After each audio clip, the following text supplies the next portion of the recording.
আল্লাহ বলছেন, হে নবী, 6টা লোকের সঙ্গ আপনি ত্যাগ করবেন। কয়টা লোক? এই 6 শ্রেণীর মানুষের সাথে আপনার ওঠা বসা, চলাফেরা, দহরম মহরম, খাই খাতির, আড্ডাবাজি, এগুলো চলবে না। এটা আমার আজকে শেষ পয়েন্ট। আল্লাহ রাব্বুল আলামিন সূরা কলম, এই কলমের মধ্যে 3টা বলেছেন, আর সূরা কাহাফের মধ্যে আল্লাহ রাব্বুল আলামিন বাকি 3টা বলেছেন। আল্লাহ বলছেন, ওয়ালা তুতি'উ কুল্লা হাল্লাফিন মাহিন। 1 নম্বর, আপনি তাদের সাথে চলবেন না, তাদেরকে অনুসরণ করবেন না যেই মানুষেরা কথায় কথায় কসম করে, কারণে অকারণে, প্রয়োজনে কসম করে, কারণ নাই, কেবলমাত্র আল্লাহর শপথ করতেই থাকে, তার সাথে আপনার সম্পর্ক নাই। 2 নম্বরে বলছেন, হাম্মাজিম মাশাইম বিনামিম। এই মানুষগুলা চগলখোর, ঘুরে ঘুরে একজনের কথা আরেকজনের কাছে লাগায়। আপনি বুঝবেন যে এই লোক আপনার বন্ধু, সে যে অপর বন্ধুর কথা আপনার কাছে বলছে, আপনি নিশ্চিত হবেন আপনার কথাটাও সে অন্যের কাছে বলবে। আল্লাহ বলছেন চগলখোরের সাথে আপনি সম্পর্ক রাখবেন না। এরপরে বলছেন, মান্নাইল লিল খাইরি মুতাদিন আসিম।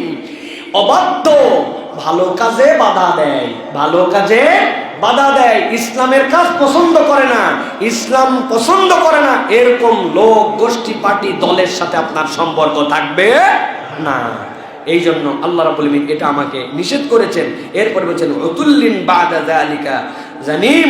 আল্লাহ বলছেন এদের স্বভাব রূঢ়, কেবল স্বভাব রূঢ়ই নয়, এই মানুষগুলা হচ্ছে কুখ্যাত চরিত্রের। আল্লাহ বলছেন এদের সাথে সম্পর্ক থাকবেন। তাহলে এখানে পাইলাম কি? কথায় কথায় কসম। আল্লাহর কিরা, হ্যাঁ, আল্লাহর কসম, কাঠের কসম, চোখের কসম, দোকানের টেবিলের কসম, যা পাইছে সামনে, তার বাচ্চার কসম, মাতার কসম, টুপির কসম, আন্ডারওয়ারের কসম, আছে না? মানে কসম করতে করতে কোনো কিছু বাদ দেয় না, ওখানে কসম আর কসম। অধিক কসমকারী, এর সাথে কোনো সম্পর্ক থাকবে না। এরপরে ঘুরে ঘুরে নিন্দা করে, এই নিন্দাকারীর সাথে সম্পর্ক থাকবে না। আর একটা কি? পাপিষ্ঠ, সীমা লঙ্ঘনকারী। আল্লাহ বলছেন কুখ্যাত, রূঢ় স্বভাব। এই সকল মানুষের সাথে কেন সম্পর্ক রাখা যাবে না? এটা মুফাসসিরিনে কেরাম ব্যাখ্যা করেছেন। এই স্বভাবগুলা মানুষের মধ্যে সংক্রমিত হয়। কি হয়? কসমওয়ালার সাথে চলতে চলতে আমার বাচ্চা এসে একদিন বলতেছে, আল্লাহর কিরা, আমার বাড়িতে বেটা এরকম কথা জীবনে আমরা বলি না। তুই আল্লাহর কিরা শিখলি কোন জায়গায়? কে জানি বলছে, বাইরে গেছে, স্কুলে গেছে, আল্লাহর কিরা। আল্লাহর কিরা আমাদের শব্দই না, আল্লাহর কসম কসম বলি। কিরা কি জিনিস? দেখে আমার পিচ্চিটা বলতেছে আল্লাহর কিরা করে বলতেছে। বাবা, আরে কি ডেঞ্জারাস!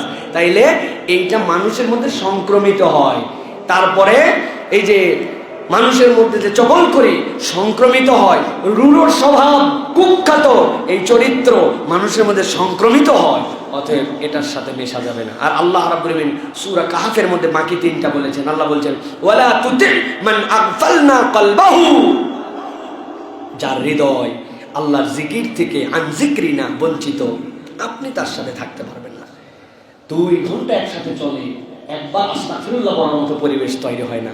এমন কোন আলাপ হয় না যেখানে সুবহানাল্লাহ বলবে, এমন কোন আল্লাহর স্মরণের আলোচনা হয় না। অথচ সুপার আড্ডাবাজি, নোংরামি, বাজে কথা, বিশ্রী কথা। 2 ঘন্টা বসে আছে, 3 ঘন্টা বসে আছে, বন্ধুর সাথে আড্ডা দিচ্ছে, একটু আল্লাহর জিকির নাই। আছে না ভাই আড্ডাবাজি? আল্লাহ রসুলকে আল্লাহ বলছেন, ওয়ালা তুতি মান আগফালনা কলবাহু আন যিকরিনা। সাইর স্টুলগুলা কি? আল্লাহর জিকিরের মজলিস না? ওটা তো গীবত কমিটির সেন্টার। আমি তো সবসময় বলি গীবত সেন্টার ওইটা। সমাজ বিশৃঙ্খল করেছে এই জায়গাগুলা। আল্লাহ বলছেন 2 নম্বর, ওয়াত্তাবা হাওয়া। যারা মন পছন্দ জিন্দেগি চালায়, আপনি তাদের সাথে সম্পর্ক রাখবেন না। আল্লাহর সাথে সম্পর্ক নাই, ওনার দিল যা চায় ওইরকম ইসলাম পালন করে, ওই লোকের সাথে আপনি সম্পর্ক রাখবেন না। আর 3 নম্বর, ওয়া কানা আমরুহু ফুরুতা। অবাধ্য পাপাচারী। কি বলেন? শব্দটা বলেন, মানে কি ভাই? এটা মানে কি? অবাধ্য পাপাচারী মানে কি? ভাই নামাজ পড়েন ভাই, নামাজটা বাদ দিয়েন না। ও মাথা নিচু করে বলতেছে, ভাই পড়ি ভাই, মাঝে মাঝে পারি না, পড়া উচিত রে ভাই, ইনশাল্লাহ চেষ্টা করব। এটা একটা বক্তব্য। আরেকজনকে বলছেন, এই নামাজ পড়ো না কেন? নামাজ পড়ি কি না পড়ি এটা আমার ব্যাপার, এত বলা লাগবে কেন? যখন হুকুম হয় তখন আমি পড়ব। ওরে বাবা, আছে না ভাই? আল্লাহ বলছেন, ওয়া কানা আমরুহু ফুরুতা। এই চরিত্রটা হচ্ছে গুনাহ করে, তার উপর আবার হেডাম দেখায়। আছে না? হ্যাডাম দেখায় তার উপরে, হ্যাঁ রাখবো না রোজা, করলাম না ইসলাম, হ্যাঁ। এই যে আল্লাহ বলছেন এই চরিত্র যার, তার সাথে আপনি থাকবেন না।